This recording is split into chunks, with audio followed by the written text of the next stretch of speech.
The Yale University town in New Haven, Connecticut, which would be an hour and a half of New York City, is where we started Axiom Monastic Community. A community where we have shared practices around the world that we participate together while not being together. And remember good friends of mine, a Muslim couple who lived around the corner close to our home base. Remember one day he just was frantic, and I could tell he, running around like the gas station, the quick food stop, like, something had happened to him. And I go, hey, bud, what's the matter here? Could I help you out? And he goes, well, Jeff, my brother is supposed to be here to relieve me so I can go out and pray. He go, me as a Muslim, I face Mecca 5 times a day and go do it out in the parking lot in the corner over there. And I can't do it because he's not here. And I go, well, let me relieve you. He goes, what? I go, yeah, let me relieve you. I don't know how to use a cash register. I don't know how to do it, but I can detain people. I know usually it's only a couple of minutes anyway. He was like, wow, that'd be awesome. He goes, then you just stand where I'm standing here behind the cash register and I'll go. I go, great. So he left, was back in about 5 minutes.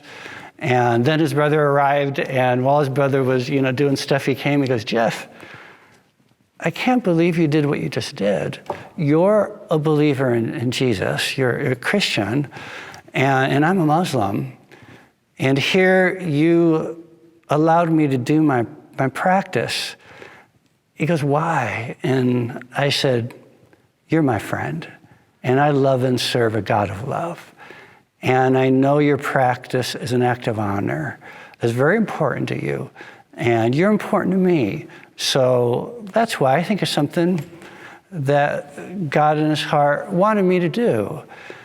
And he goes, wow. He goes, but you need to know, my wife and I haven't told you this, but sometimes we watch you in the morning. I was like, watch me in the morning. And he goes, you walk down the Mill River early morning, and my wife and I, our house is just up on the Mill River, and we like to take our binoculars and watch some of the wildlife, and we see you walking there every morning. And my wife and I, we're just amazed because on your face, it looks like you're praying and that you're talking to someone you're deeply in love with, and that whoever that is talking to you. And he goes, it just amazes me. Can you tell me more about your Jesus and more about your God? And friends, in this short message on the power of practice, one thing I've learned in my past 20 years of just experimentation and Bible study is that unless we move from just a belief-based Christianity to a practice-based Christianity, there'll be little change in us and little change through us. I think for so long as a church, particularly here in North America, we have emphasized so much on what to believe, and yet has underemphasized how to believe, how to access faith, hope, and love. Practice or spiritual practice is whatever we do with our mind, body, and heart that makes us receptive to God's always already presence.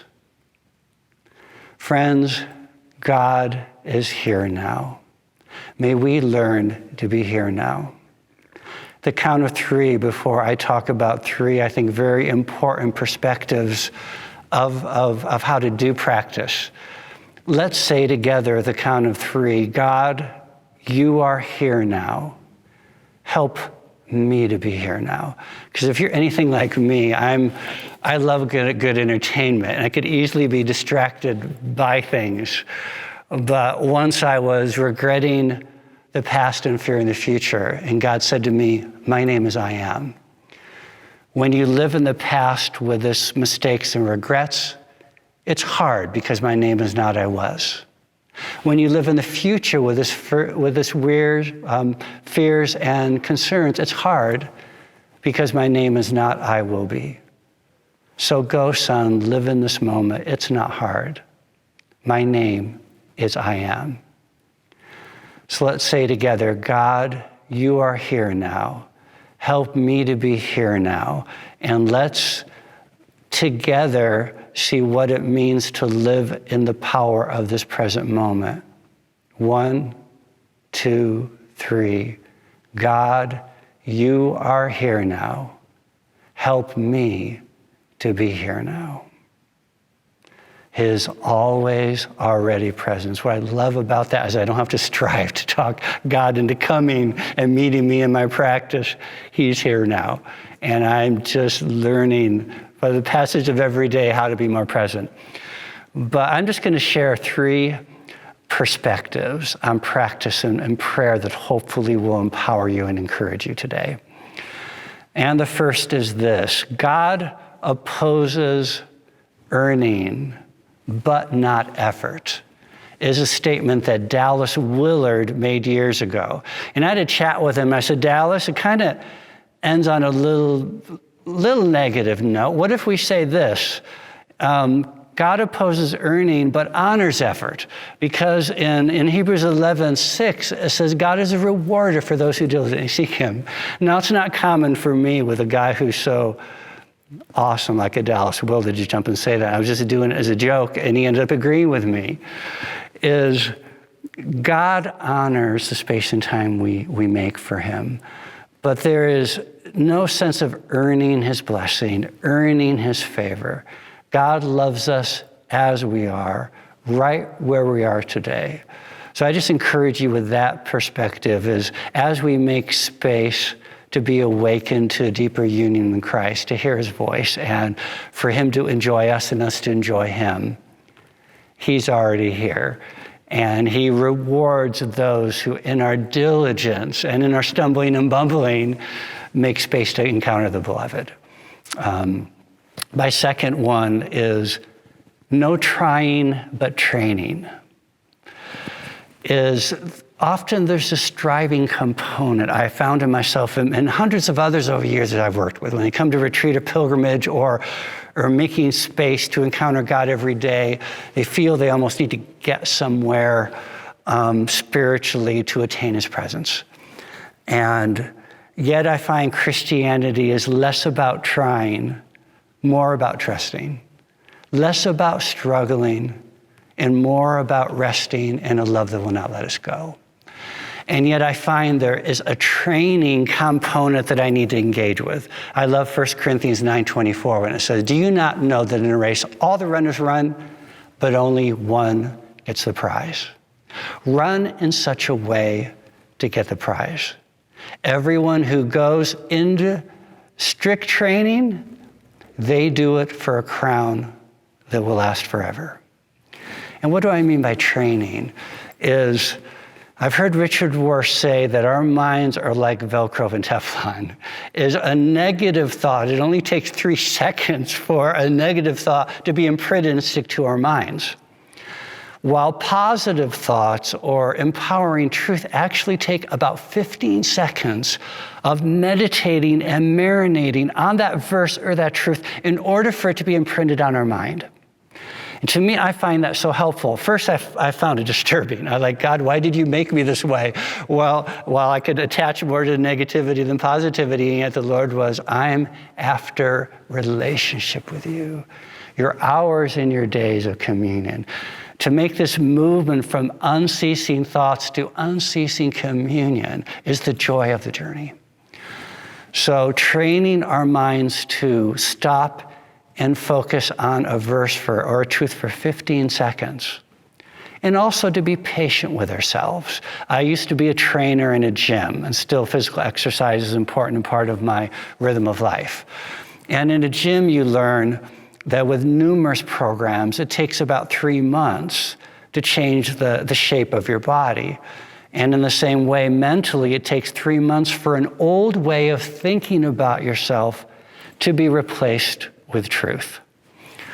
And so I think as we look at the practices we're going to be rolling out the next couple weeks, let's realize that our commitment is to enter a training into knowing our God and bringing our mind, heart, and body in alignment with truth. And lastly, regarding perspectives, before I tell you, the phrase, I'm going to share with you a short story, is when in the mid-90s I invited Brennan Manning to come to Last Days Ministries at the time and to lead a Silence and Solitude prayer retreat. And he was teaching a bit on the practices and disciplines of prayer and aloneness and stillness. And he said, I want you guys to go out and spend a whole day alone with God in prayer. And we did, and everyone on the team was excited to encounter God, couldn't wait to be with him. But at the end of the day, a number of the people, when we reconvened, seemed to be discouraged. And one of them said to Brennan, I waited, I listened, I meditated on the verses you gave us and felt nothing all day. I felt it was just hard work. It must have been just a waste. It was like God wasn't even there. Now, Brennan didn't respond for a moment. He listened, then he smiled, and he said this. He goes, I used to have a practice with my best friend. Our lives were so busy, every Friday night, we committed to 9 o'clock in the evening to meet, have cheesecake together, and talk about our week. That kept us close to one another. If we didn't have the practice, it wouldn't keep us close to living our values. Habits and disciplines need to be linked with what we consider to be the most valuable in life. Then he said this, then after time, my friends stopped serving cheesecake. I didn't know he was financially challenged in that season of his life, and I didn't realize I stopped coming as much until I didn't go at all and received a very embarrassing phone call from my friend. They said, Brandon, don't tell me you were just coming on Friday nights for the cheesecake. Is our friendship that shallow? And while Brendan's telling the story, I'm wondering, where is he going with this? What does this have to do with practices of silent solitude and prayer? And he looked directly at us and he says this is success in all the spiritual practices. Simply show up and shut up. That's success. You may not feel anything all day long. It may be training. You just, where your spiritual muscles are exhausted at the end of the day. But no moment is lost with God. He is ever present. But may our relationship with God not be conditional and so shallow that it has to do with us going to receive spiritual cheesecake. He goes, any love for a person or for God endures purification. And sometimes that purification happens as we don't have emotions for that individual. His statements was really helpful for me. But if we can take a moment, I'd like you to get a piece of paper and a pen. I want to just draw a quick visual. Maybe you can kind of draw with me. And then we're going to wrap things up here. Because I feel on this topic the power of practice. That is, we see God's yearning to meet with us, and yet not put the expectations in the wrong places. I think the journey could be so much more enjoyable and fulfilling for us all.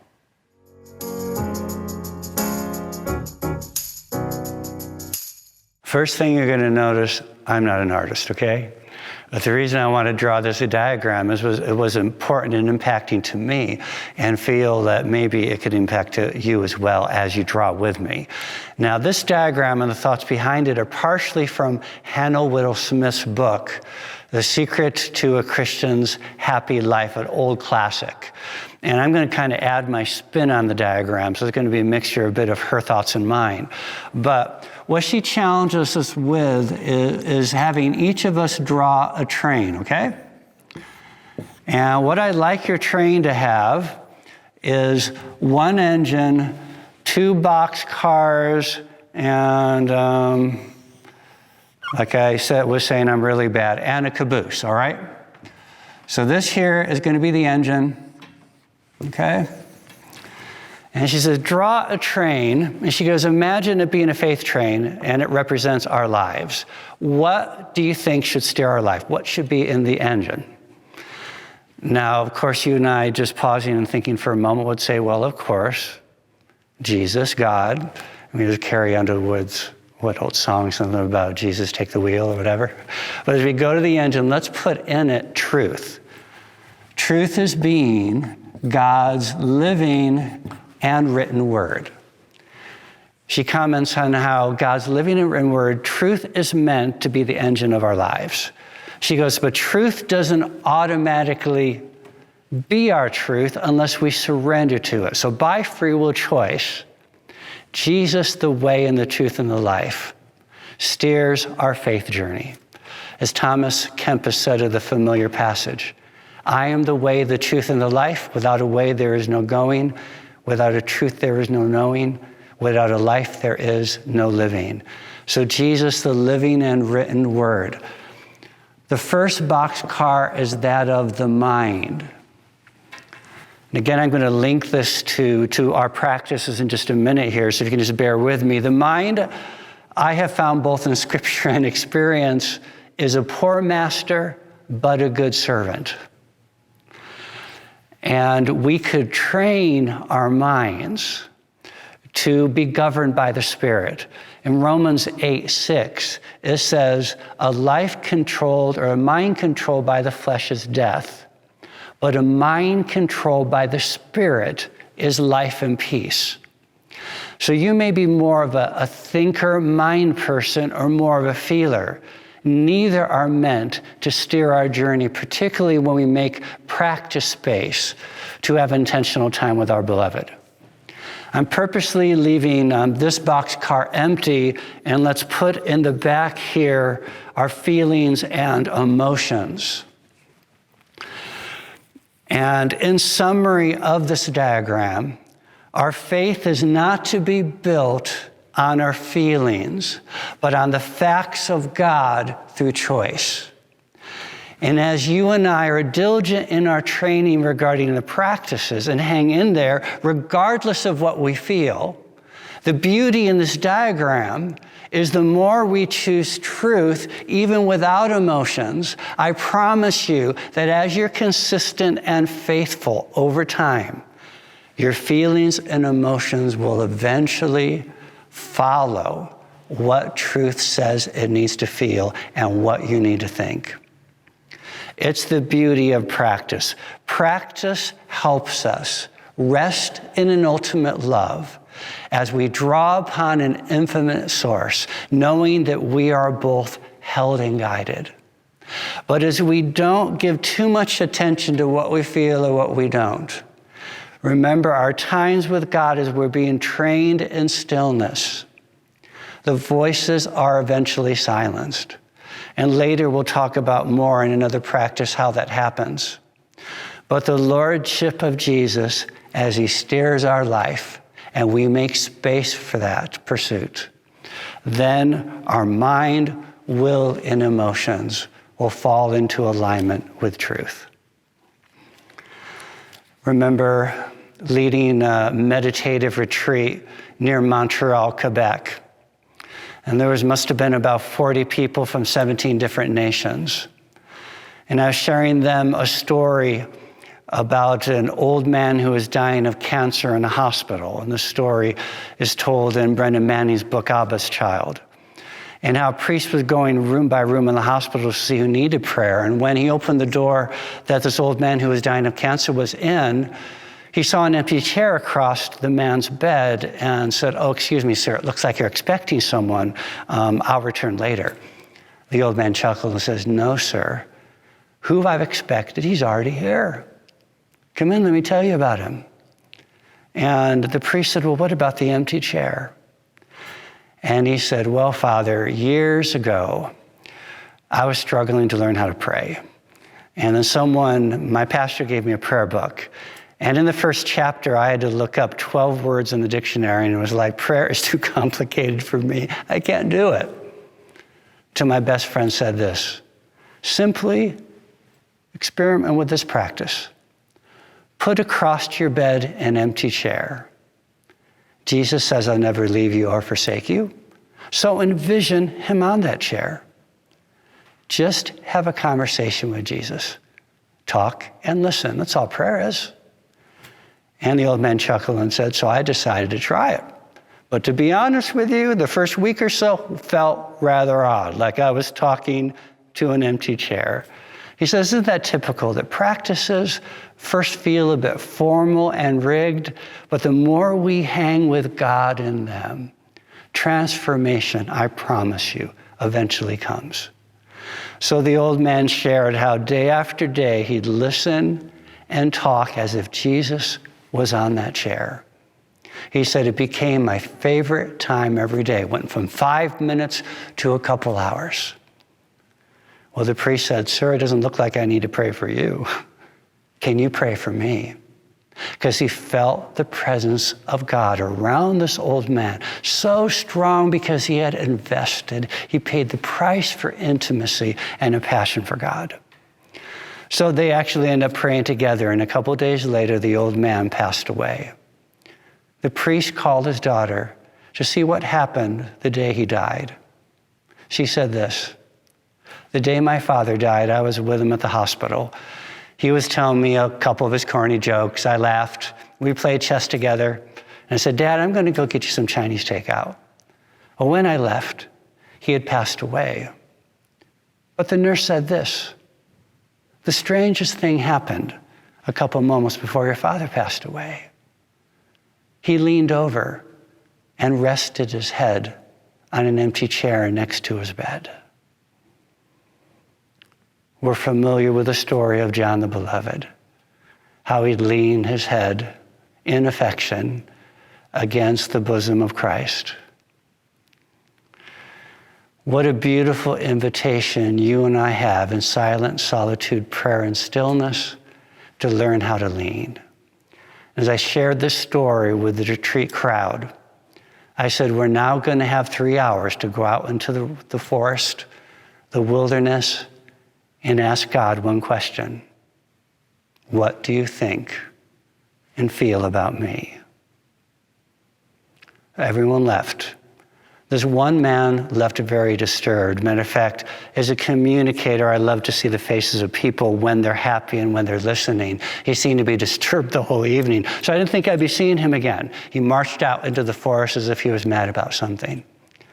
Later, an hour later, he became searching for me with tears in his eyes. He said, sir, I have to show you something. So I followed him out into the forest. He said, I came next to the stream so frustrated. I'm in the middle of getting a divorce with my wife. Promised her I'd come to this retreat.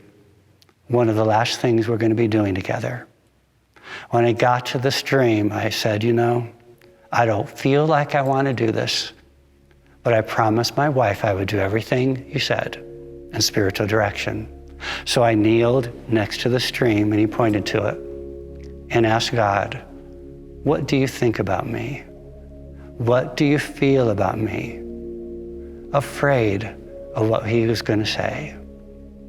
And then I lifted my head up, feeling the presence of someone close to me. And there in the middle of the stream, facing him, was an empty chair. And to this day, everyone on that retreat calls that retreat weekend the miracle of the not so empty chair. None of us knows how that chair got in the stream right across from that man. But if you were to visit him and his wife, who are still married, and go to their house, you will open up their door and see in their living room a big picture of that chair in that stream facing everyone who walks into the room. Because like I said before, the heart of God is an opened wound of love. Can we all make space this week to go into the silence and ask God that same, or those two questions? What do you think about me? What do you feel about me? And let's listen and see what he has to say. Thank you very much for your time.